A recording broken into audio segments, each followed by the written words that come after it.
Megan requests Riddles in the Dark, an excerpt from The Hobbit by JRR Tolkien.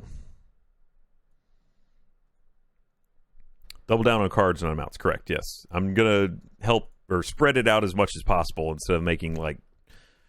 I'm not going to give away a $1,000 card. I'm going to give away like a bunch of 50s. So, but thank you all for joining me tonight. I hope you had fun. It's always fun, streaming with Jeremy and Alfredo. And hopefully we can do some more of that soon and maybe play some more Zombie Army. Or maybe Warzone. Because I still like it so much when it lets me play. Which isn't always.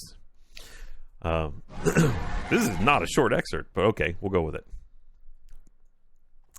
When Bilbo opened his eyes, he wondered if he had, for it was just as dark as with them shut. Let me move this over a little bit so I can see better.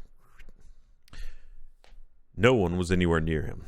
Just imagine his fright. He could hear nothing, see nothing, and he could feel nothing except the stone of the floor. Very slowly he got up and groped about on all fours till he touched the wall of the tunnel. But neither up nor down it could he find anything. Nothing at all. No signs of goblins, no sign of dwarves. His head was swimming, and he was far from certain even of the direction they had been going when he had his fall. He guessed as well as he could and crawled along for a good way, till suddenly his hand met what felt like a tiny ring of cold metal lying on the floor of the tunnel. It was a turning point in his career, but he did not know it. He put the ring in his pocket and almost without thinking. Certainly it did not seem of any particular use at the moment. He did not go much further, but sat down on the cold floor and gave himself up to complete miserableness for a long while. He thought of himself frying bacon and eggs in his own kitchen at home, for he could feel inside that it was high time for some meal or other. But they only made him miserabler.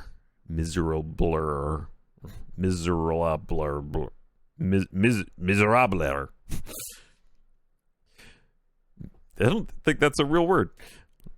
Can you be more miserabler? Oh well. He could not think what to do, nor could he think what had happened, or why he had been left behind, or why, if he had been left behind, the goblins had not caught him, or even why his head was so sore. The truth was, he had been lying quiet, out of sight and out of mind, in a very dark corner for a long while. After some time, he felt for his pipe. It was not broken, and that was something. Then he felt for his pouch, and there was some tobacco in it, and that was something more.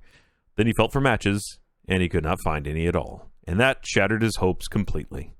Just as well for him as he had agreed when he came to his senses.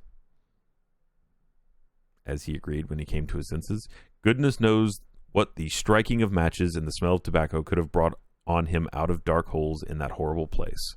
Still at the moment... Talk good. I'm not awake enough for this. Still, at the moment, he felt very crushed. But in slapping, I can't. Slow down. Read words. But in slapping all his pockets and feeling all around himself for matches, his hand came on the hilt of his little sword, the little dagger that he had got from the trolls and that he had quite forgotten. Nor do the goblins seem to have noticed it, as he wore it inside his breeches. Now he drew it out. It shone pale and dim before his eyes. So it is an elvish blade, too, he thought, and goblins are not very near, and yet not far enough. But somehow he was comforted. It was rather splendid to be wearing a blade made in Gondolin for the Goblin Wars of which so many songs had sung, and also he had noticed that such weapons made a great impression on goblins that came upon them suddenly. Go back, he thought? Not good at all. Go sideways? Impossible. Go forward? Only thing to do. On we go. So up he got and trotted along with his little sword held in front of him and one hand feeling the wall, and his heart all of a patter and a pitter. Well, I pattered and pittered through that, but at least I came out the other side. Thank you all for joining me tonight. As always, please take care of each other. It's trying times all around. And people may need your help that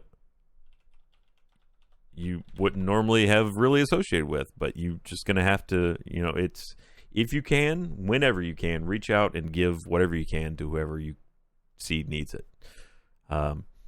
things are probably going to get a little bit worse before they get better. So all we got's each other sometimes. I wish I had more sage things to say about it, but that's pretty much it. But hey, Doom Eternal's out, so at least if you're interested, you can play that now.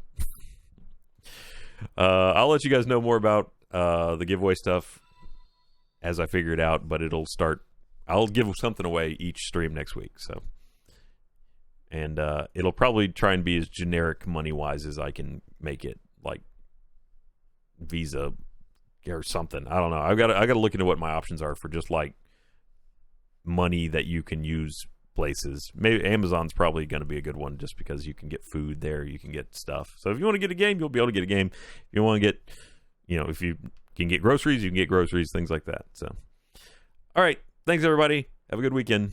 Bye.